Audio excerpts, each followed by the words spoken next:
guys, maganda rin gabi ha. Welcome back po dito sa aking YouTube channel. Andito na naman nga po ako si Gandara, ang Kaligitary Katsinyo na maghahatid ng latest update and fresh happenings about TVJ and Legitary Cans. And for today's video, ang atin pong tatalakayin ay patungkol rito Kaligitary Cans sa usaping creativity. Ka-OG. So, alam naman po natin ang issue ng Tape Inc. Patungkol po sa pag-create ng titulong Itbulaga. Sa creation, kaya nga lagi pong mayroon pong shirt itong si Joey De Leon na creator. So, pasok po doon ka-OG creator ng Itbulaga. So, yan pong ipinaglalaban ng TVJ. Sila ang nag-create, kaya sila ang may-ari ng titulong Itbulaga. Ang taping naman na pinaglalaban ng Itbulaga na hindi porket si Joey ang nakakaisip, siya na ang may-ari. And habang tumatakbo nga ang kaso, so narito na po sila sa punto na nagpalit na po ng pangalan ng Tape Inc. dahil sa utos ng korte, Kaligitary Cans, sorry, nabubulol tayo. Dahil sa utos ng korte, na magpalit na sila ng title dahil hindi kanila ang titulong Itbulaga. Yung mga pina-registered nga nila, 3 yon ka-OG. Pinapa-cancel na sa IPO. Yun yung nabasa ko. So, sumunod naman sila, gumawa nga po sila ng sarili nilang title, which is Tahanang Pinakamasaya, na ngayon ay binabatikos naman po ng mga tao, ng mga netizens. Wala daw po kasing creativity. So, dito pumapasok muli si Henyo Master Joey De Leon. So, meron po ako nakitang picture ni Henyo Master na kung saan nakasulat sa kanyang shirt na creativity is my weapon. So, totoo. Kasi yung creativity na Henyo Master Joey De Leon ang nagdadala sa kanila ngayon sa tagumpay sa kanilang laban. Kasi siya lang naman po ang makakapagpatunay at nakakapagpatunay na siya ang nag-create ng titulong Itbulaga. Pati na rin meaning sa logo ka-OG na dahil tumulong siya rito sa paggawa ng logo back in 1980. So, kung si Joey, until now, yung logo niya, mabentang mabenta and napakaganda. Yung sa kabila naman ngayon, 2024 version na, pinagtatawanan pa dahil nga sa wala pong creativity ka-OG. Nangopya na nga lang daw po ng format, pati ba naman yung mga nilagay na chichibureche sa paligid ay kinuha lang sa Google. Hindi pa nag-create ng sarili nilang design. Buti pa itong mga simpleng painting ni Henyo Master Joey De Leon. At least siyang gumawa, create niya. At makikita mo yung kanyang creativity. So, para sa akin, isang napakalaking sampal para po sa kanila. No? Napakaganda na nakasulat. Creativity is my weapon. At eto nga, napapatunayan dahil ito ang nagiging sandata ni Henyo Master para maipanalo ang laban ng po na ito. Kayo ba? Anong inyong masisay about China? Samantala narito naman, ang total live views natin kanina guys. So, kung ito total po natin to 100k plus na naman ang atin pong live viewers. Congratulations guys. Congratulations sa TVJ. So, sa Facebook page po ng TV5, meron po tayong 8.5k live viewers. Samantalang sa TVJ official YouTube channel naman, nakakuha po tayo ka-OG ng 41 na viewers, 41 watching po. Samantalang dito sa TV5 Philippines, meron tayong 46k. And TVJ Facebook page, 9.3k. Total po niyan, Kaligitary Cans, overall ay 100,000 plus live viewers. Samantala, sabi dito ni XRJ, doon pa lang sa bago nilang title, alam mo na hindi sila ang creator ng Itbulaga kasi walang kaisip-isip man lang yung new title nila. So, eto na nga yung sinasabi natin. Ang bilis naman ng reply niya, Sir XRJ. Chariza. Anyway, ayun na nga, walang creativity. Di man lang po naisip, di man lang pinag-isipan rather. So, paano pa nila mapapatunayan at makukumbinsi ang mga tao na silang Itbulaga, na sila ang nag-create ng Itbulaga at sila ang may karapatan at karapat-dapat na magmay-ari ng Itbulaga? Sabi naman sa komento ni Sir Richard Cruz, magandang gabi. Kung ayaw nila ng tahanang pinakatanga, tahanang fake news na lang ang ipangalan nila sa show. Haha, grabe naman ngayon sa mga suggestion ng name.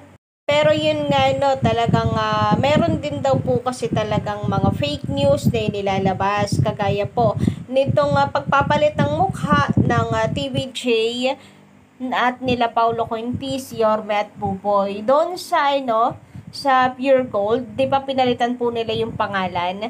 And then pinapatay pa po nila sa balita ang TVJ. Kaya hindi rin po maiwasan talaga na manggigil ang ilan pong mga legit records sa mga panatiko ng taping.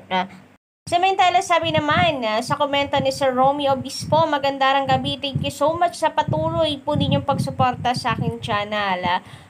Good evening, Ma'am Gandara. Hay nako, magaling talaga manggaya. Walang kupas sa panggagaya. Dapat ang title nila, Walang Kupas Show. Kaya nga po yan na nga po yung issue nila, yung mga panggagaya na yan, segment, title, lahat ginagaya na nila. Mga palaro, tapos pati ba naman itong logo gagayahin pa nila. Tapos ayaw po ng mga yan matatawag na walang originality. Pinapatunayan lang naman po nila at pinaninindigan lang naman po nila ang pagiging walang originality. Kaya ultimo sila hindi rin po makagraduate sa ganyang issue kasi patuloy po nilang ginagawa. Samantala, sabi naman ni Sir Roy Michano Mogol, magandang gabi sa iyo. Malaki nga in-offer ng tape. Ang tanong, nakakapagsustento ba naman yung isa? Nako, mukhang hindi po. Yung ultimo anak nga po niya, gusto nga ipatanggal yung kanyang apelyido. So, ewan ko kung sino po nakikinabang ng kanyang sweldo na yan. Buti pa si Lolit Solis na ambunan ng kanyang sahod, yung anak niya. Hindi man lamang po maambunan ng kanyang sahod dito sa tape. Ako hindi ko nako-questionin yung malaki niyang sahod kasi at the end of the day, pinagtatrabahuhan din naman ni Paulo Cointis at kita naman po natin, di ba? Na halos siya talaga ang sumasalon ng lahat ng pangbabatikos na para po ay sa Tape Inc. kasi Tape Inc. naman talaga ang kalaban ng TVJ. So, wala na akong pakialam kung malaki ang sahod niya dyan sa Tape Inc. Kasi sabi ko nga, pinagtatrabahuhan naman niya. Pero, ang tanong lang, is that bumabawi na kaya siya ngayon sa kanyang mga anak? Proud na proud pa man din na ibulgar sa taong bayan na hindi siya nagsusustento. Well, okay na rin yun. Okay na rin na honest siya kaysa naman ibuko pa siya ng magulang or ng nanay ng mga anak niya dahil lalong mapapahiya talaga itong si Cointis. Anyway guys, let's move on at pag-usapan naman ang komento ni Miss Rowena Villamil. Congrats TVJ, kayo talaga ang tunay na may-ari ng Itbulaga. Yes, sila po talaga. So nakailang laban at panalo na po ang TVJ. Sa APO at sa RTC ng Marikina, panalo po sila. And sa mga apela, 2 apela pa na nalo rin po sila. So 4-0 itong si Attorney Maggie. Pinag-uusapan nga po yan ng digital records Nakawawa naman daw po itong si Attorney Maggie. Kilala bilang mahusay na abogado pero na 4-0. Ang hawak pa man din po niyang kaso ay yung mainit na pinag-uusapan sa social media. Yung tipong araw-araw talagang pinag-uusapan. So, yung pangalan niya kaladkad po sa kahihiyan kung siya po ay matatalo. Palagay rin ng iba na ang pag-aapila nitong si Attorney Maggie ay sa pag-asa na mabawi pa niya ang kanyang pagkakatalo kay Lydia Taricans kasi malaking kawalan po talaga sa kanyang pangalan niyan. But anyway, ito naman pong si Attorney Buko, makikita natin na hindi rin all about money. Kasi pinapahinto na niya ang Tape Inc. Unlike dito sa Tape Inc., hindi, magpapatuloy pa daw sila, tuloy-tuloy lang. So patuloy din nga po ang paalala nitong si Attorney Buko na sinubukan na rin naman nga talaga ng Tape Inc. guys. Ilang buwan na ang pakikipagbaka nila sa laban na ito. Pero TVJ po talaga ang nananalo sa batas.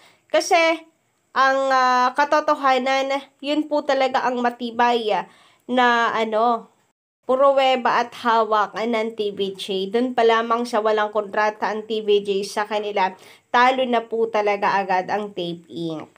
And hindi lang naman po sa korte talong-talo ang Tape Inc. Pati po sa taong bayan. Mula noon until now, nasa kanila ang Itbulaga ay hindi pa rin po sila tinatangkilik. At yung hatred ng mga tao mula noon hanggang ngayon, ganun pa din naman. Hindi po nagbabago. So, tama na, best talagang gawin, the best na dapat gawin ng Tape Inc. is stop na, tama na. Panahon na pera at kahihiyan na ka-OG na ang pag-uusapan at sinasayang ng Tape Inc. Habang nagpapatuloy po sila. Lalo lang lulubog ang halushos dahil madadalawahan na po sila.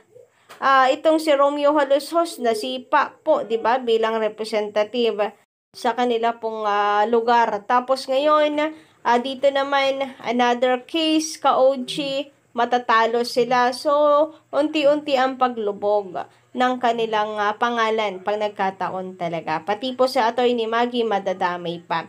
So, yun lang po muna guys sa ating update sa gabing ito. Don't forget to click the subscribe button and notification bell for more updates.